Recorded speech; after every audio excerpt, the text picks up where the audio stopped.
Hey guys, welcome back to my channel. If you're new, I'm Katie and welcome to another bookish adventure. So this is the last reading vlog of the month, I think. If I have my calendar right, honest to God, I don't actually know where the hell we are anymore. So I have been just a little bit stuck on what I wanted to read. But like I've been saying before, I got a really early head start on my April reads. It was very, very unexpected for me. So I read one of them in March, which was more, and then I got an early start on the rest. And honestly, I just didn't really know where I wanted to go. I didn't really have an idea of what I wanted to read. I had a vague idea. So when I picked up Dorothy Must Die, the volume 1 of the stories, I was pretty it was a backup, it was a fallback, but I just wasn't 100% that's definitely what I want to read, but I was kind of happy to settle and to do that. So I have mentioned this before in February that I already hit a brick wall in what I wanted to read because I'm very much a mood reader. So I plan my books sort of seasonally. There are a lot of books I'm like, oh, that would be really good for winter, or I pick my October read, and then after that I mood read quite a lot. I then sort of pick ones, I try and pick ones that are different from what I'm reading, especially if they're very big in the whole world building and just the generalness of it. I like to try and keep them as separate as possible. And then yeah, if I don't fancy anything that I've kind of got on that year's TBR, then I go off TBR and I pick something else. I am very much a mood reader, and I found by February I was really struggling. I had to then ask Gavin to sort of throw me some more because seriously stuck. I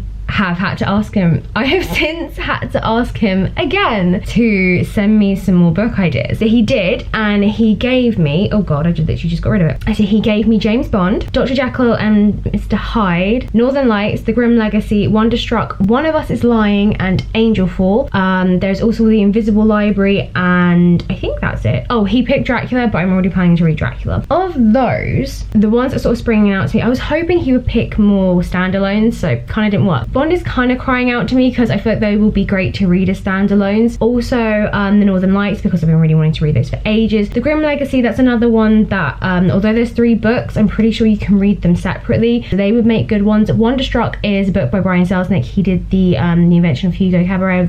He did that, and it's a book that is half sort of illustration and half words, so that has appealed to me. But again, I've had it forever. One of Us is Lying, I am really interested in reading, but I feel like that should be a Halloween read. The Invisible Library is quite a long series, so I'm kind of not feeling that. So I'm kind of leaning towards Bond as useful for standalones, and the same with Grim Legacy. Potentially Wonderstruck, although it's very big, it is in that dual format, so could be a potential. Angel Fall, which has been a series on my list for maybe a good 8 years, quite possibly. Just yeah, and Northern Lights, because yeah, I really want to read Northern Lights. So I went with Angel Fall by Susan E. I went for this because this has been on my reading list for a very long time, early 20s, so yeah, a good few years ago. So this was published a very long time ago. This was okay, book 2 in the series will be available in autumn 2013, so potentially 2012, 2011. So this is a very old book, and this was really around the height of vampires, werewolves, and angels started to sneak in, but I don't think angels really quite hit it. I am looking forward to read this because at the time I remember this being really hyped. I remember my friends really liking it. I own the first 2. I still need to get the 3rd, but it's kind of just sat on my list, sort of forgotten, and I just keep meaning to get around to it. So, premise. It's been 6 weeks since the angels of the apocalypse destroyed the world as we know it. Only pockets of humanity remain. Savage street gangs rule the day while fear and suspicion rule the night. When angels fly away with a helpless girl, her 17-year-old sister Pemrin will do anything to get her back, including making a deal with the enemy. So I am currently on page 54. I started this Tuesday evening, literally the minute I finished Dorothy Must Die. I picked it up, and it is 325 pages, no, 326 pages long. So yeah, I'm not massively far into it, probably 10, maybe 20%, not very far. So far you just get you've just kind of had a feel for the situation that they're living in. So yeah, the world has been ravaged by them. Hasn't been said why it's happened, but it starts off with basically her mum and her sister trying to flee the apartment block they live in to get somewhere else, and she's taken a chance on going sort of just before before nightfall, so kind of around dusk. It's still a little bit light, and taking the chance that not everyone yet has decided to take advantage of no one being on the streets to loot. So she's kind of hoping that no gangs are around, and she comes across this angel being beaten by a group of other angels, and he gets like his wings severed off, and she intervenes. She causes a distraction for her mum and her sister to get away, but it does not go down very well, and when one of the angels is flying away, he swoops down and takes her sister. Her sister is paralyzed and is in a wheelchair, I think just from the waist down. I think she's like 7 years old, and her mum has some severe mental health issues. We are talking on the level of, she clearly hears voices, she says things like demons made me do it. It was within the first few chapters it was established that her mum did have something wrong and there was something wrong with her, but it's only been as I've gone on we've really gotten a bigger picture of the issues that her mum has. She sort of reflected on her childhood and how her mum made her do every single self-defense class there possibly was, every type. Like, she wanted her to protect herself, and she discovered why. And she had a photo album full of newspaper clippings of all these mothers who would drown their children, buried their children, stabbed their children, and they said like the devil made them do it. So she was trying to teach her to defend herself from her own mother. And in this we've sort of seen a real sort of insight into actually how bad her crazy can be. Bodies are involved, that's how bad it is. So I'm not quite sure what caused her dad to leave. The accident with her sister happened when she was quite young. She was 2, and I think the sister's 7 now, and I think the dad has only recently left, possibly before the apocalypse, not 100%. I like the idea of it so far. I like the idea of that she is like this tough girl, and it's not going to be she's just going to magically become tough. She's tough because her mum has made her be like this. So the deal with the enemy will be the angel that was getting the crap beaten out of him. She sort of spared his life. She dragged him away in the hopes that he could tell her where the other angels have taken her sister and why. So going forward, it's going to be interesting to see whether her mum sticks around. Her mum sort of disappeared and she has come back, like everything is totally fine, and Penryn is sort of like, okay, that means like bodies happened. So it'll be interesting to see if the mum is going to stick around, or if it's just going to be Penryn and this angel, or what will happen. Hopefully we will find out why the angels sort of decided they'd had enough. I know it's a general apocalypse thing always happens, and it's because they've decided that we're shit. But I am really excited to read this. I just hope it sort of lives up this far along, really. So I have just filmed Monday's video, which is my most intimidating books on my TBR. I have a lot. Difficult to pick from. So I thought I would just get this out the way first, and then I can talk about books. So I found out yesterday that I am being furloughed. For those of you who aren't in the UK and don't know what furloughing is, it is basically where you kind of have like your job preserved, like you're not fired, and basically the government cover 80% of your wages, and then companies can choose to pay the remaining 20%. I am being furloughed till the end of June, 2 months. I'm not okay with this, if I'm honest. This is the last thing I wanted. It is the last thing a few of us wanted where I work, because the store is remaining open, but it is just being run by the pharmacy team and managers, and saying goodbye today was really horrible because we just felt the need to apologize a lot and just be like, I'm really sorry, I'm so sorry, because this was not our choice. We would never have chosen to leave them like this, to leave them to essentially drown, basically. So yesterday afternoon I had that phone call, and I cried. I will not lie, I definitely cried. I think I finally cried silently. I don't know if you knew I was crying at the time, but I did cry. It's a lot of factors for me, I think, that I will be struggling with. The loss of structure in my day is just the biggest and scariest thing. I crave structure, I need it. This job has single-handedly really helped me deal with my stress and anxiousness quite a lot. The structure of that has helped, and I sleep now. I have an actual sleep pattern. Yes, I used to get up at 4 in the morning, but I used to sleep. I have not slept like that in so long. In fact, I never sleep like that. I would go through phases where I would struggle to fall asleep and then eventually sleep, or I would fall asleep and I'd wake up, and then I would go through good phases where I would just sleep, or bad phases where I just wouldn't. I mean, I did my GCSEs, I went to bed at 4 and got up at 7, and I did that for 6 months, and that is not a healthy way to live. This is what I got told by a lot of people. So yeah, I'm worried about a lot of things, and being stuck at home for 2 months is my worst nightmare. And I know it is for goodness of the best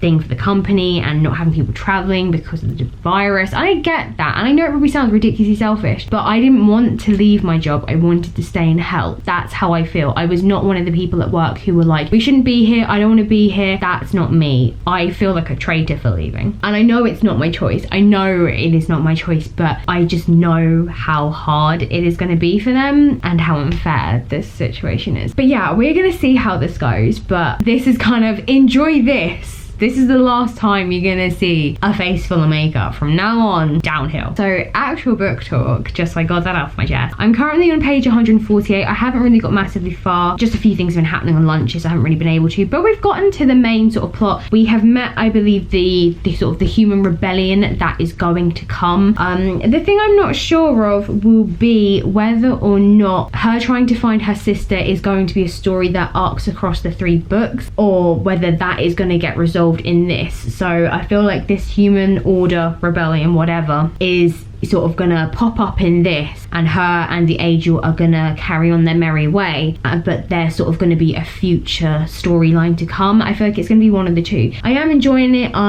That right now they are with said order. I'm halfway. Yeah, I'm over halfway. They're currently with them, and the guy wants them to join them, but obviously she's like, well, he's an angel and I need to find my sister. So she is trying to figure a way out to leave. The guy's like, fine, you can leave, but only once we up and move and go to our next base. So he's sort of making them wait, and she is like, I don't have time to wait. Angel, sister, gotta go. So yeah, it is, I like this. I haven't read very many angel books, and it's been a while since, you know, these were a thing, but I am enjoying it. I like her story writing. You know, she is a teenage girl, but she's not annoying. I think living in this world where angels have taken over, and I think growing up with the mum that she has probably stopped that sort of brashish behaviour, as it were. So yeah, I will hopefully, I'll do a bit more reading this afternoon, but I think after the weekend, I think I just need to take this weekend to just really wrap my head around everything and just start afresh on Monday. So that is the plan. Sunday, tomorrow, I'm going to watch Black Sails again. I'd watched it years ago and I feel like I've just forgotten a lot, so I'm going to start again from the beginning. So that is going to be Sundays, and then yeah, we're just going to start afresh from Monday and just, we're going to do our best here, people. Good morning, guys. God, that feels really weird to say. Lighting might be a little bit weird and off figuring this out, because I'm filming right now at like 10:39, so it's a little bit different from normal. The sun is like there, or it is crazy cloudy. So I've just come back from my daily morning walk. It feels weird. Did this on Monday. I went for had breakfast, went for my walk, came back, followed one of my online classes from the gym, and looked at the time, it was like 10:30, and I was like, okay. Now, it's pretty weird, but I will talk more about the whole living that furlough life in next week's vlog. I think only because it would have been a full week and I can just talk through properly more my routine and if I need to tweak it and just how I'm kind of settling in, I guess. So, Angel Fall. I finished this last night. I got really weirdly determined Monday. I just really wanted to finish this. By the time this vlog was done, I just didn't want to have to carry it over, and so I just kind of got like really weirdly determined. I was like, yeah, I can read like over half a book in like 2 days. I was like, we'll figure this out. I really enjoyed this book. I gave it 3.5 stars, probably because for the whole of it and for the most of the book it's pretty good, but suddenly at the end shit just kicks off. Like suddenly everything is happening. It is information overload. There are so many fights going on. Wings are being ripped out of backs. It got pretty grim and I was sat there kind of like and kind of squirming. Fun fact, I FaceTimed Gavin last night. We had a video call, so he was watching his World War documentary in colour. I think it was Pearl Harbor. I think he said Pearl Harbor whilst I was reading, so it's kind of like we were there with each other. I know it's super lame, but it was really cute. It was just nice to just have, I don't know, just I've been reading at night and it's really quiet and I don't like it, so I was like, I know, let's have some background noise. I was like, there we go, put Gavin on video call. So yeah, it got pretty like grim and kind of gross at points. I wish a lot more had been staggered throughout the book. Clearly a lot of groundwork is being laid in the sense of like the human resistance and where that is going to go and whether or not Penryn will stay with them, because I said before I wasn't sure whether the arc of her searching for her sister was going to be carried over the 3 books or if she's going to find her at the end of this one. and then maybe the arc of the resistance would take over. So I wasn't really sure. I look really pale right now, so I wasn't really sure where it was going to go, but just suddenly everything kind of not got revealed, but just a lot of stuff. There has been questions about whether or not children are being abducted, because obviously Penryn's sister Paige got taken at the start of the book by angels. There seem to be lots of half-eaten, like ravaged bodies, and it's kind of like, well, is it cannibals, is it something else? There has been a reference to low demons, and perhaps they're running around. So there's a lot of sort of ideas and theories flying about what is currently happening. And then there's like the angel politics, which we start to learn about once we travel to the area and we're surrounded by more angels, because they just seem quite happy to talk in front of humans because they just think we're monkeys and it doesn't really matter. Whereas Penryn's like, okay, like I'm logging all this shit away. And there's currently a bit of a power vacuum as to who could become the next messenger. So there is kind of like clearly a subplot going on with the angels, and obviously we couldn't have learnt that until we got to a point where we could be with them more. So there were other things I wish we could have learnt more, only for the fact of just suddenly everything happened at the end and it was like, holy shit, like, oh my god. I messaged Alice last night, and I was talking to her this morning, and I actually was talking to her sister last night, and she was saying that these books get a lot darker as this goes on. Yes, bring it. But thank god I'm now prepared. So right now I'm like, oh okay, like obviously these piqued my interest back then, and I was in my early 20s back then, and right now they're still there. So I'm pretty excited to sort of continue reading these whenever I do throughout this year. I can literally, like, I'm trying to figure out my reads and how I want to plot them out for the rest of the year, and literally I can barely think about next month. And when I say next month, I mean like in 2 days time. I can barely figure that out right now. But yeah, so far they're living up to how I'd hoped. But yeah, I just got weirdly determined. I was like, I've got to finish this. So now I'm very interested in where this is gonna, the turn this is going to take, now that we sort of know things, I guess, and sort of how our angel in this, Raffi, how he is kind of being, he is not a puppet or a pawn, but he is kind of like going to be like the poster boy of bad. It's very interesting to see where this turn is going to go, and how him and Penryn are going to come back together, considering how things got left off. But I'm pretty excited to keep going. That is it for today's video. I am done. The heavens, they're about to open. So yay, I missed out on that. Don't forget to smash that like button and show me a thumbs if you enjoyed this video, and as always, comment below. Tell me, have you got yourself like a little isolation routine, or are you just like taking each day as it comes, or are you like, I need structure? If you're new, then don't forget to hit the subscribe button and never miss a video, and of course, ding the bell. Oh, I just hit my nail on my bed frame, damn. Ooh, Lord have mercy. I hope you have a good weekend, stay safe, and I will see you on Monday.